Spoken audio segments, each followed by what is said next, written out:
Hello and welcome back to Bells and Bloodshed. You know the drill.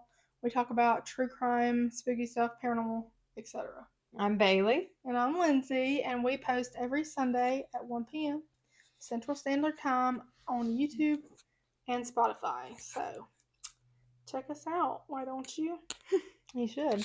Follow, subscribe, hit that like button, leave a comment. All the fun things. Yeah, all the good things. This week is my turn to present an episode. We're going to talk about the Fall River cult murders. Never heard of that one. That's new. It's actually, I hadn't even heard of it, I kind of heard of it, but I didn't really know about it. So I did some research and I thought it was very interesting. It's pretty crazy, so strap in. But before we get into all that jazz, we're going to do our sweet tea time. So why don't you start? Okay, let me Bailey think. Bug.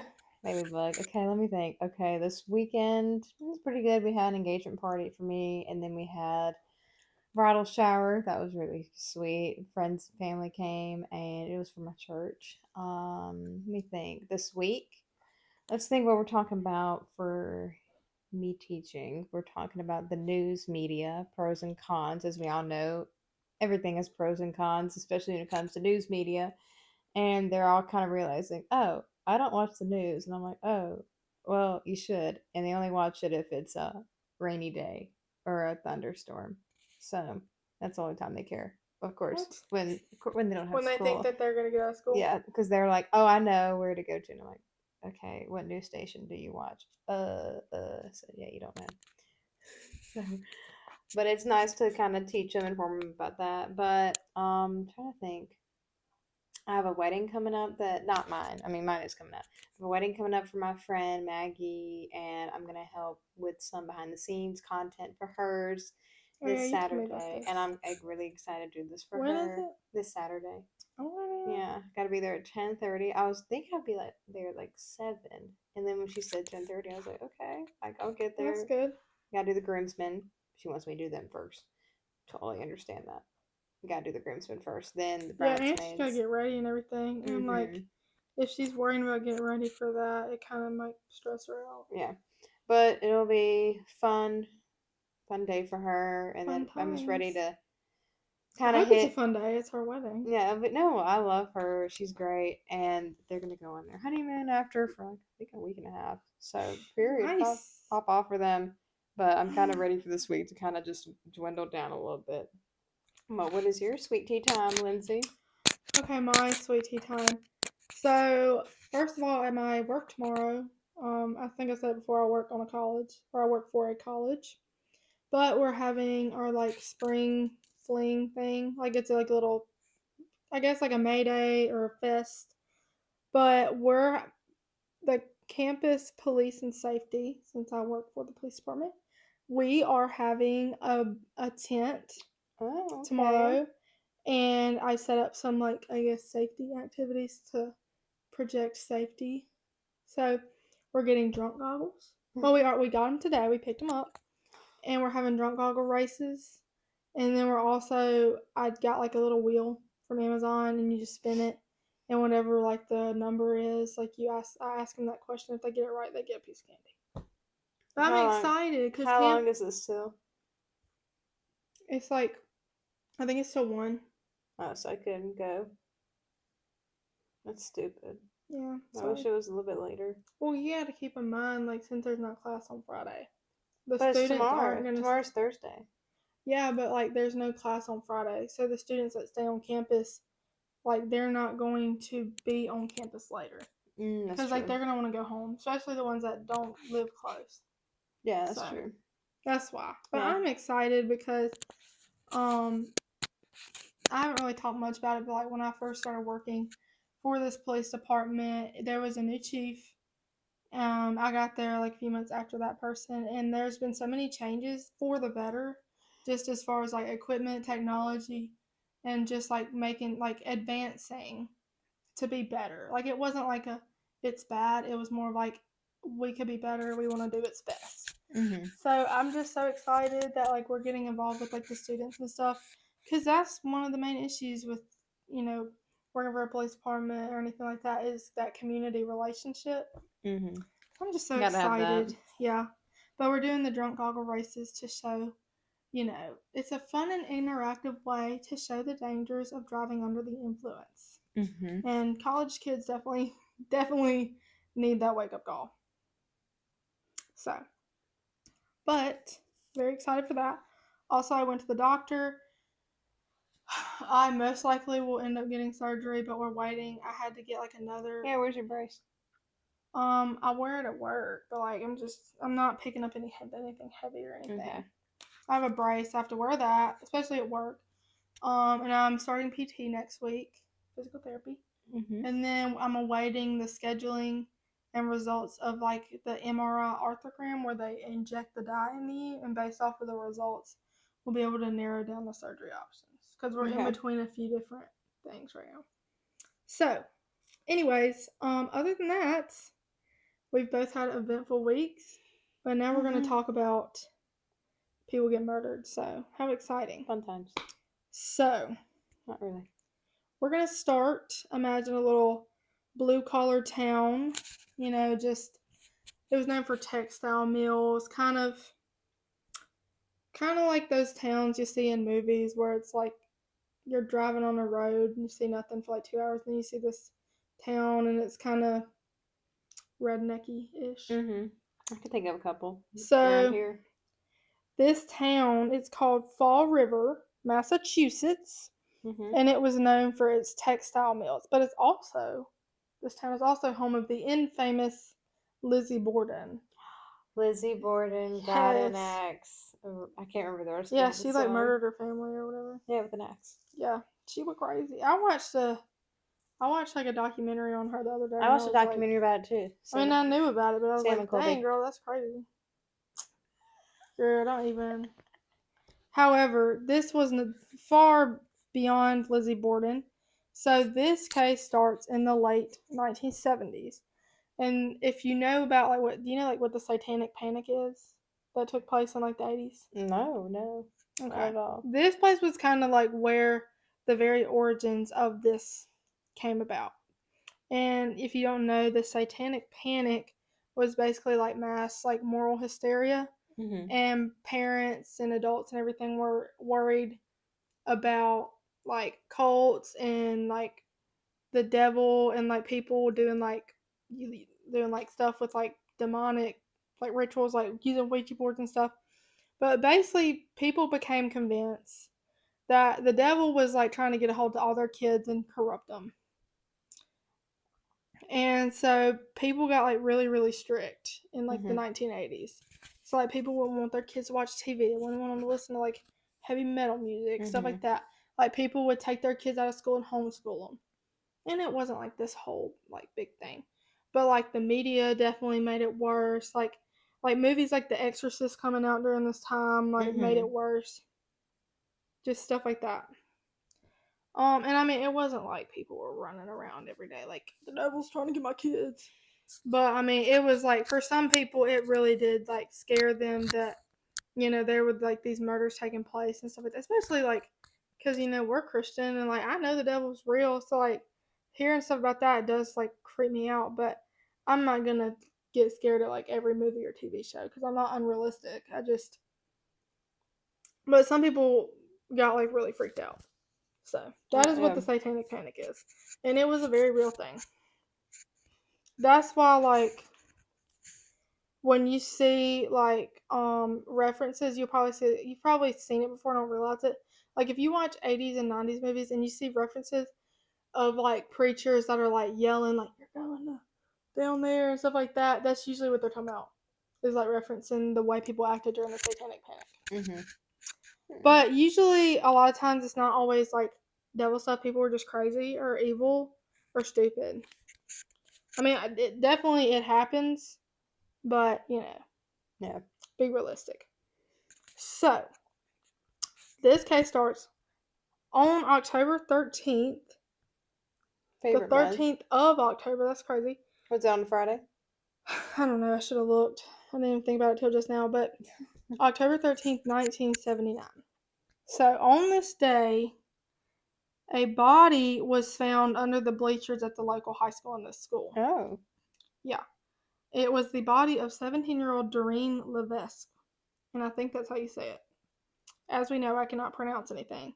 But Yes. her body was found like twisted, her legs were spread, and her hands were bound. And she had been Um. beaten, Um. she had been SA'd, and she had also been stabbed in the head. Um. So this was not only an act of brutality, but the way that she was left was, in a way that was meant to be humiliating. Mhm. So, however, Doreen was a sex worker and And she was how old? 17. Oh. This was in 1979 too, though. And I mean, Yeah, I if you got wasn't. a bad deal in life, it's not like social media now where you can make money just doing about anything. Mhm. Like, I mean, you gotta do what you gotta do to survive. However, police kind of assumed that like it was a one-time thing and that she was being targeted because number one, like throughout history in these violent acts, even in like non-serial killer cases and serial killer cases as well, you know, women who are sex workers are often targeted because they are vulnerable and people don't treat them well. Yeah. So police assumed she was targeted because of her vulnerability. It was a one-time thing. But there was whispers about, the way she was found and Mhm. left and rumors of symbols scratched in the dirt next to her. Mhm. And soon it would be clear that there was more to come from this. So, fast forward to February of 1980. So this is what, 4 months down the road.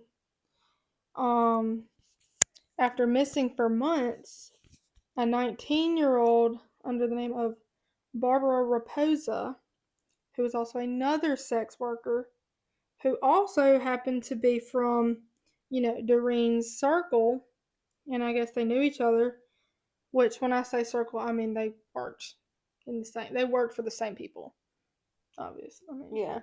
it's a small town. How many pimps can there be? But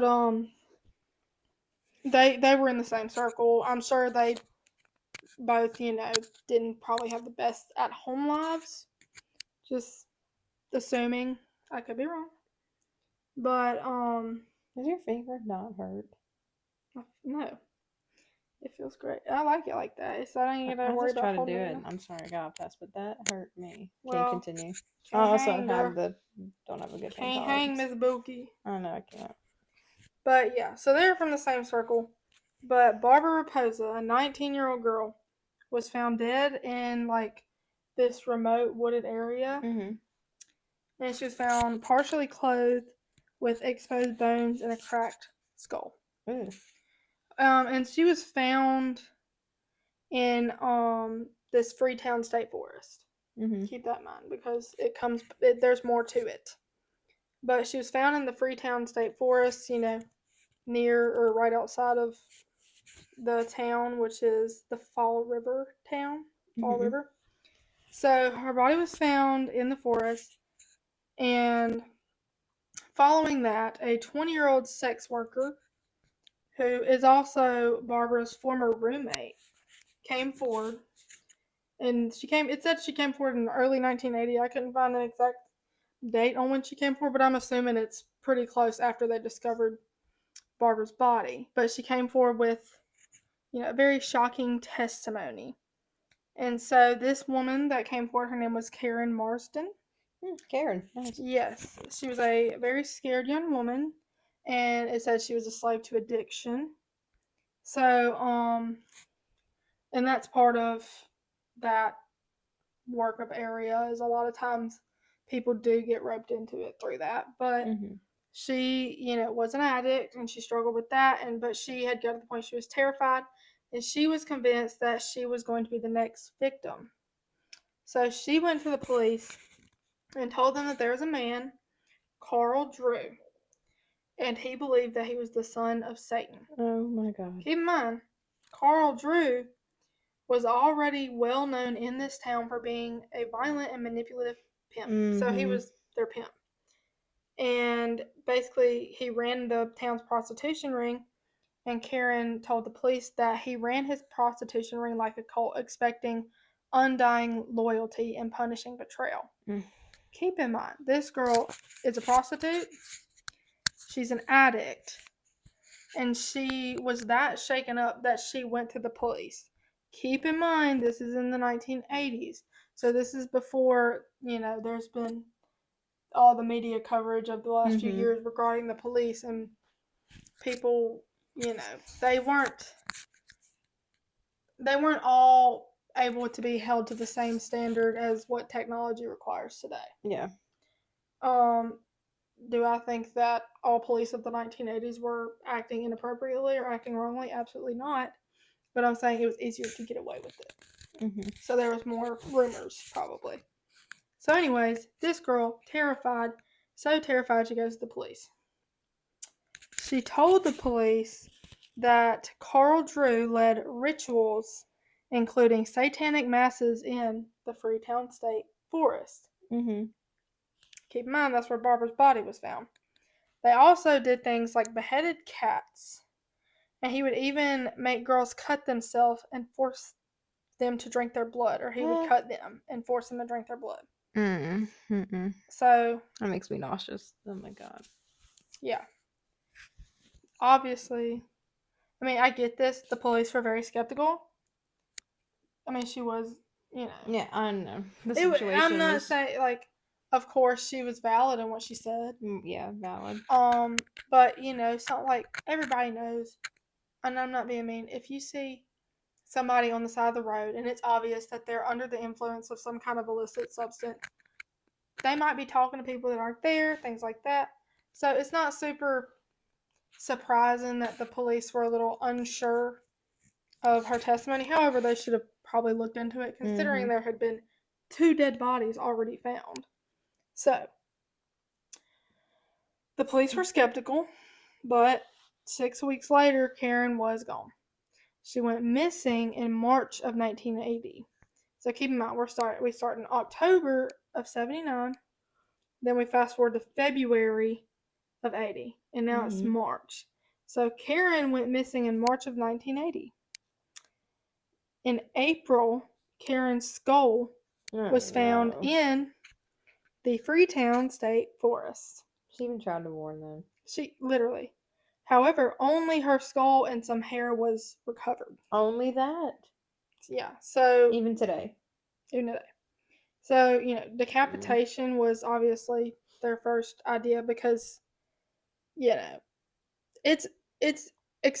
not the craziest thing to think that, her head wouldn't still be attached to her body a month after being in the wilderness.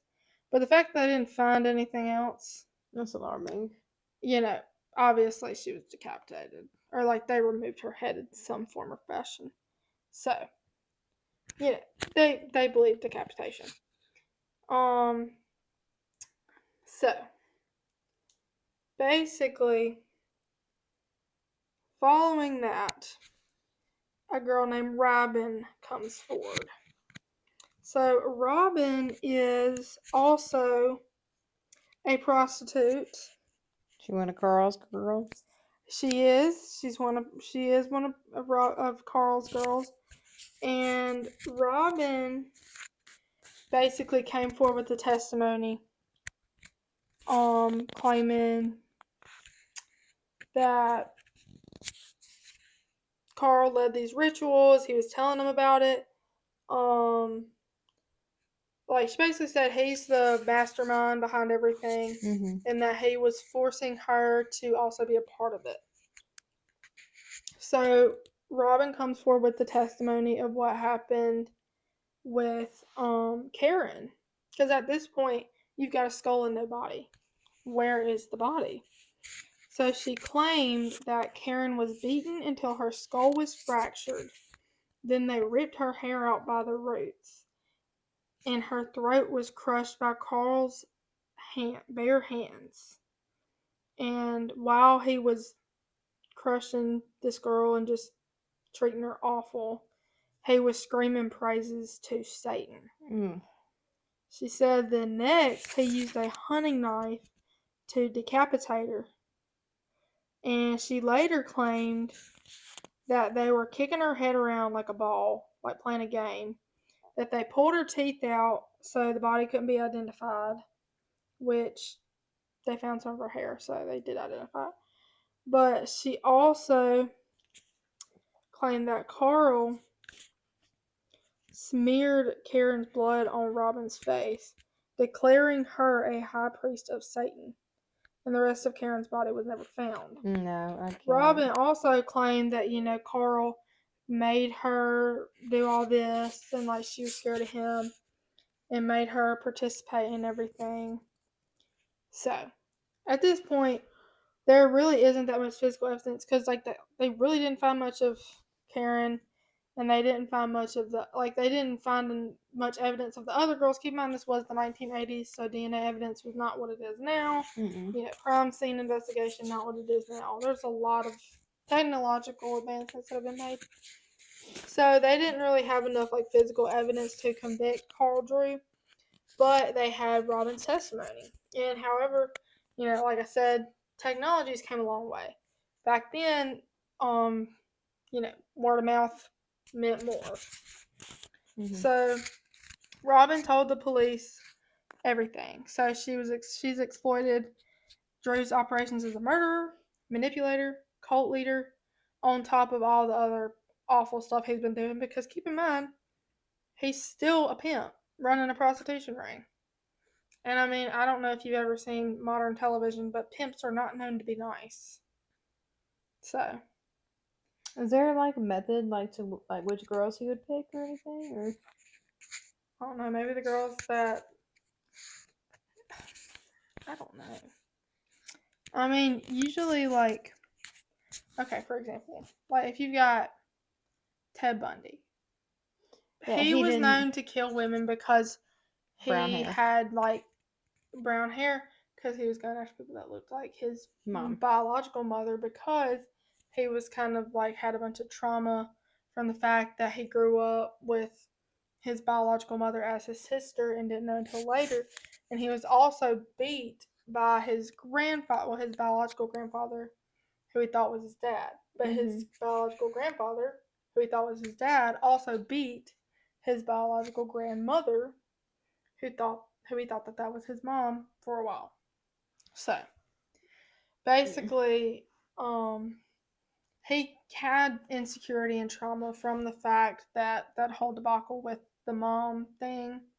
And then when you grow up as a young man in a home and you're seeing the man of the house beat the women of the house, and then you got somebody who's not right in the head, obviously, because he's a serial killer, that kind of stuff takes root and it grows, and it causes him to have these targets.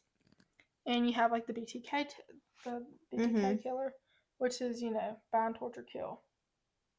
I think his name was Dennis Rader. And he was one of those. He killed for a while, stopped, and then did it again. But he always targeted prostitutes or women of the streets. And a lot of times when people target prostitutes like that, it's because they have had some kind of life experience that makes them feel that women are not equal, and also the vulnerability. So I don't know why he chose these particular women out of all the prostitutes. But then again, it was a smaller town. I don't know how many he had. Yeah. But vulnerability, I mean, if they seem more vulnerable than the others, and they're all super young. Do you think that they're all at the age of 20? There's probably some that are older. So, I mean, age could be a factor. Actions. He might not have liked what they were doing. One of them was in high school. So maybe he was like, she needs to be the first to go because I don't want her to tell her friends what's going on, Yeah, that's true. So there could be many factors in there could be many factors, but then again, somebody that's psycho, I mean, can you really figure out what's going on in their head? Probably not. But they didn't have physical evidence, but they had Robin's testimony. So she told the police everything, and in 1981, Carl Drew was convicted of first-degree murder and sentenced to life without parole. However, Robin was also sentenced to life but she was given the possibility of Yeah, because parole she came and told the police. because she came and told the police. However, I mean, I understand. I don't, She's guilty by yeah. association. I mean, I don't personally understand that whole situation because I've never been in that situation. I hope I'm But never in I that feel like situation. maybe there was a way to get out of that, especially like back then when there wasn't phones and stuff. And it's like, I understand that you were probably an addict. I understand that you were stuck in a dangerous situation, but I don't know that I could kill someone that like was my friend or be Yeah. a part of that. Like, Mm-mm. I mean, it's, but Yeah. I don't know. I mean, I get she was scared. It's a rough situation. She's probably not been dealt the best hand in life. So I don't understand all the details of that, and I'm not here to judge. But I don't know how you could watch that or be a part of it. But however, I mean, it could have been a situation in which it was like a life or death thing for her. So I get that, and I don't know the details. So if you know the details, let me know.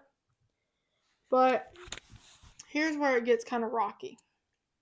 Over the years, obviously with a case like this, you're gonna have people coming and talk to you in the jail.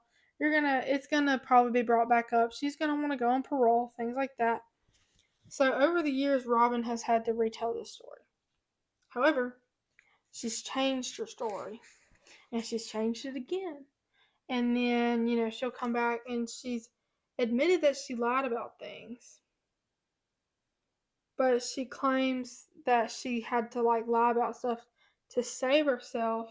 And I wonder what she could have lied about. So, like it was just stuff in her story. Like some of like the stuff that she was really dramatic about wouldn't be so dramatic, and there'd just be a lot of details changed. Like it changed every time she told it. Like new parts would be added in, parts would be taken out. So it's like it's kind of obvious that she's telling a lie, but she's forgetting the lie she's telling. However, she claims that she's had to lie about things to save herself.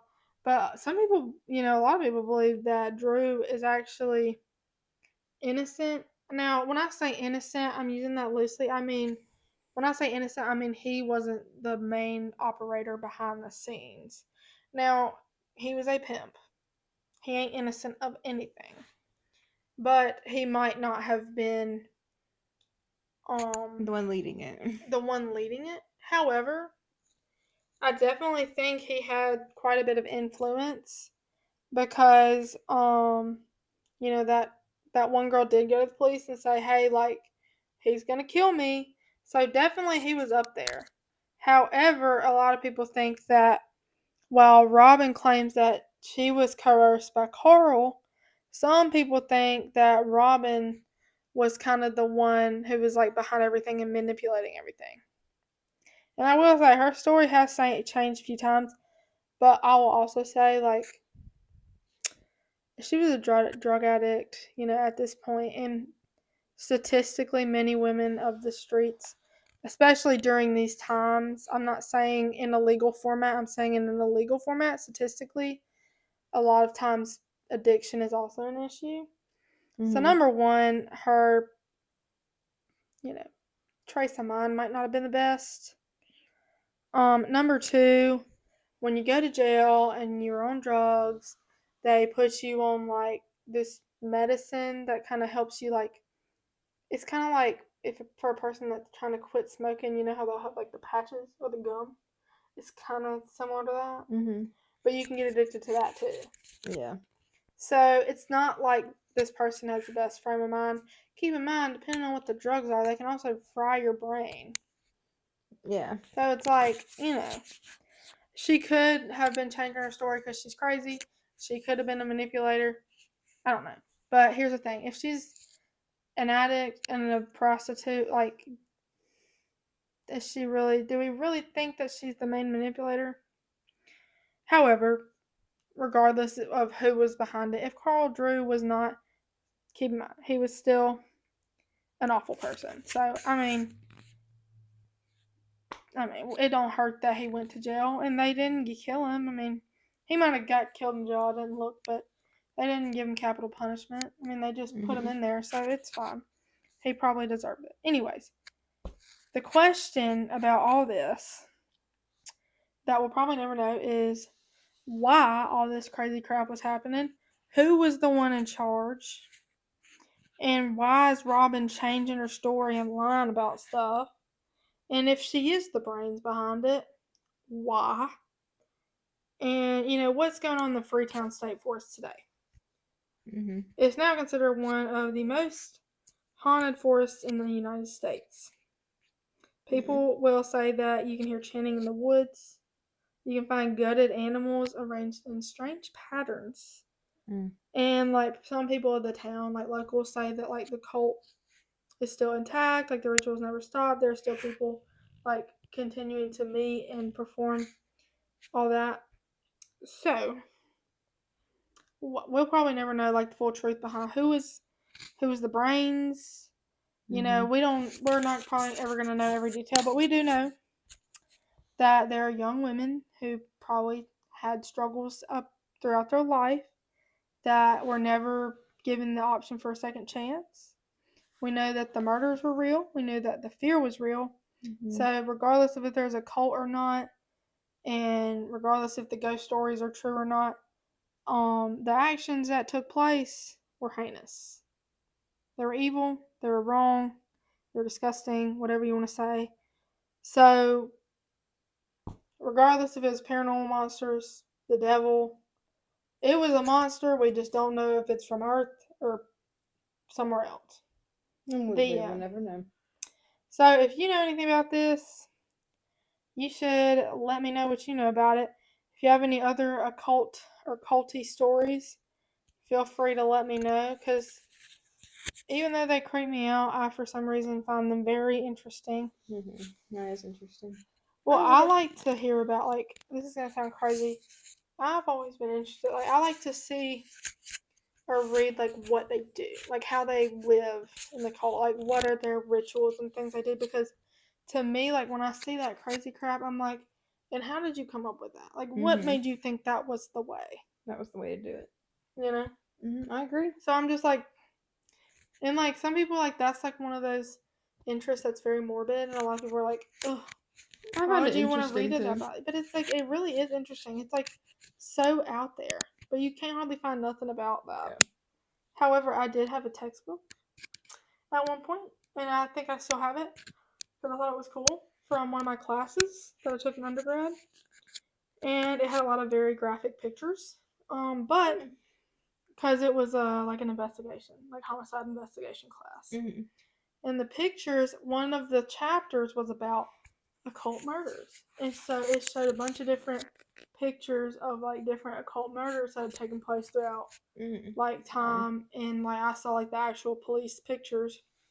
I don't know, I think I saw the book, but I mean, it was like basically it talked about signs of an occult crime scene that you wouldn't even think about, just like weird smells and stuff like that. So it's just really interesting to me, which that's probably why I got into criminal justice, because everything that I think is interesting is very out there. So well, thank you for the story. That was interesting. I think I'm looking forward to that. Yeah, a lot of people will like go to that forest and do like ghost tours and stuff, and like try to like, don't even play with me, girl. I'm not fooling.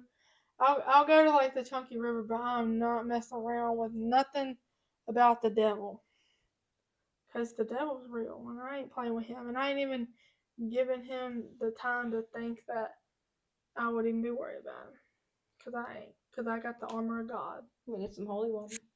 I don't need holy water. I got the armor of God. I do too. I got the light of Jesus in me. We can get some in the like a water gun. You know what? A really quick little thing. Oh no. That I think is just so crazy. Help me. So I like read Here this book. No, I read this book one time, and it was about this guy, and he like actually grew up in the Church of Satan, because like there was like legitimate organizations for this, like churches and everything. So he grew up in the Church of Satan, and I think it was like when you turn like a certain age, and but he converted to Christianity. 13, probably, but he converted to Christianity. So like he was writing this book after the fact. So, but when you turn a certain age, and every like Church of Satan and all that is different. So like if you're in like Los Angeles and you're in the Church of Satan and you're like, we don't do that here. that's So fine. sorry, it's probably a different church. Yeah, and I'm reading. I'm name. telling you what the book said. So the guy, and I can't remember like the name of the book or anything, but the guy basically said like they go through like this initiation into like, I guess a higher level of the church or something like that. And so they like took him down to this place or whatever. They did this thing and they had this map. Mm-hmm. And the map had these little lights all over it. And he was like, basically said the little lights on the map were Christians. And their goal, what they were told to do, was to go after the lights on the map and make the light go out. And not like by killing them or anything, which maybe that was an option, I don't remember. But like not by killing them, because like it's not about the body, it's about the soul. Exactly. Like it was like to try and corrupt these people's souls and like take them away from Jesus, basically, or take them away from Christianity. Yeah.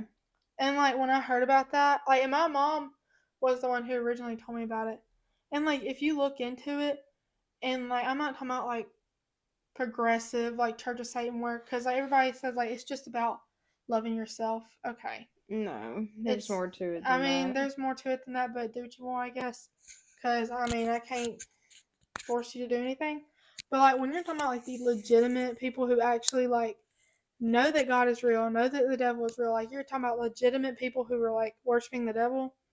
That is what they like. All they care about is screwing up Christians and screwing them things up for them. So I just think that that's like such a crazy story. It's like scary, crazy. But it's also like kind of like it's scary, but it's also like special to know that we're the light. And that we like they can't do anything like as long as we have the light. So I like that. Yeah, we have that light in us. Armor of God, hit it up. Actually, don't. Let's not. Go to church on Sunday. Or Mass on Saturday if you're Catholic. Yeah, or if you're Catholic. Hallelujah, amen. Yeah. Whatever the song they do. Yeah. Praise Jesus. And that is the end of this episode. Hallelujah. So, amen. For all you people out there, you just keep watching. All 30 of you. 35, actually. 35. All 35 of you. I expect you to just keep on coming, boo-boo. Just keep on coming, because we just holding on strong. We're like Jack on the door of the Titanic. Yeah, but he didn't let go. He didn't never let go. Rose let go for him. Well, we're not gonna let go of y'all, and we're gonna make room on this door. How about that? Make room on the door. We have room for 100,000. Yeah, honestly, like gazillion, bazillion, whatever you want.